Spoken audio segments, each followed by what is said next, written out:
en venant ici, je veux aussi marquer le soutien. Vous avez évoqué la disparition du groupe de travail, du groupe d'études amiante à l'Assemblée nationale par une décision de la présidente de l'Assemblée, Madame Braun-Pivet, qui a décidé arbitrairement de réduire le nombre de groupes d'études parce que selon elle, il y en avait trop. Et la question de l'amiante, mais plus globalement de la santé au travail, n'a pas encore trouvé grâce à ses yeux pour pouvoir continuer à exister, mais un certain nombre de collègues se sont mobilisés sur cette question-là, et je pense qu'on va reprendre cette bataille avec, comme vous l'avez dit, évidemment, la question plus large de l'ensemble des questions qui touchent à la santé au travail. Cette lutte aujourd'hui, elle a une multitude de facettes, évidemment la vôtre qui est si importante, mais la plus évidente pour tout le monde, c'est la question du droit à la retraite, et du droit à la retraite en bonne santé, donc de pouvoir partir bien avant les âges qui nous sont promis, les 64 ans, et même avant les 62, et évidemment les dispositifs de pré-retraite qui doivent être recréés, renforcés, conservés quand ils existent encore pour les professions les plus exposées, mais vous savez aussi bien que moi que c'est une rude bataille sur laquelle le gouvernement n'a pas l'intention pour l'instant de céder et que seule une mobilisation peut le faire céder. En la matière d'accompagnement, d'indemnisation des victimes d'accidents du travail ou de maladies professionnelles, on mène aussi en ce moment même dans ce département et en Vendée un travail pénible auprès de la Caisse nationale d'assurance maladie pour qu'il soit mis fin au retard et aux erreurs de traitement dans tous les dossiers d'indemnité journalière liés à l'utilisation du nouveau logiciel depuis le mois d'octobre. C'est un bazar épouvantable pour les agents de la sécurité sociale, pour les usagers qui n'ont pas en temps, en heure et en montant les prestations auxquelles ils ont droit. Et on avait encore hier soir une visioconférence avec le directeur général de la Caisse nationale d'assurance maladie, qui, à cette heure, n'est pas en mesure de nous dire quand la situation reviendra à la normale en Loire-Atlantique. Il nous a dit 12 mai pour la Vendée, avant de nous dire c'est peut-être pas le 12, hein, on verra, mais pour la Loire-Atlantique, aucune échéance de données, donc évidemment,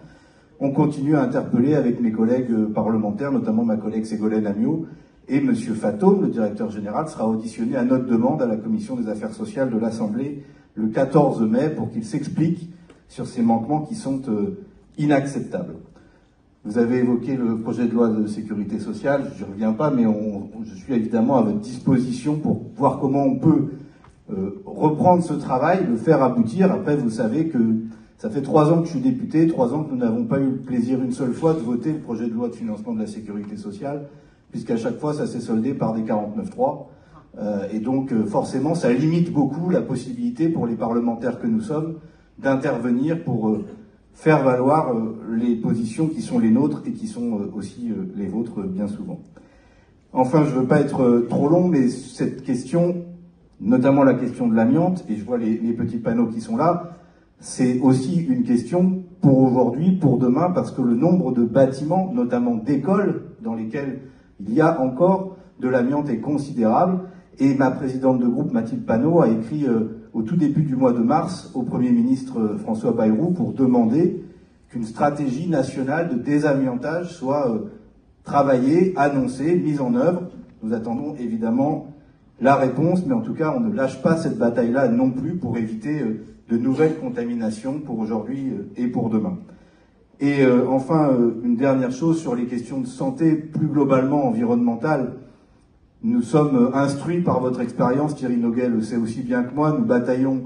ici à chaque fois qu'il est question d'études de zone, de santé environnementale, d'inspection des installations industrielles pour que soit entendue et respectée la parole des habitants, des riverains, évidemment des salariés. Et je veux aussi noter avec beaucoup d'intérêt les démarches qui sont engagées autour de la question des polluants éternels qu'on appelle PFAS, et dont je sais que les militants qui s'engagent sur cette question-là prennent en exemple le combat qui a été le vôtre et qui est encore le vôtre aujourd'hui pour qu'on ne reproduise pas les mêmes erreurs, qu'on n'attende pas aussi longtemps qu'il a fallu attendre pour l'amiante pour faire reconnaître ce que la science sait, c'est-à-dire leur dangerosité et donc la nécessité d'interdire ces polluants éternels pour préserver la santé humaine, tout simplement. Parce que l'humanité et la santé humaine, c'est ce que nous avons de plus cher. Voilà, de bons travaux, je vous souhaite, et en tout cas à votre côté pour continuer ces batailles. Je ne sais pas si je pourrais être là pour la journée que vous avez évoqué, le dépôt de germes, mais si je n'y suis pas, on s'organisera pour y être représenté, évidemment. En tout cas, bons travaux à vous et comptez sur notre soutien pour défendre les droits des salariés, des travailleurs et leur santé partout et tout le temps. Merci à vous.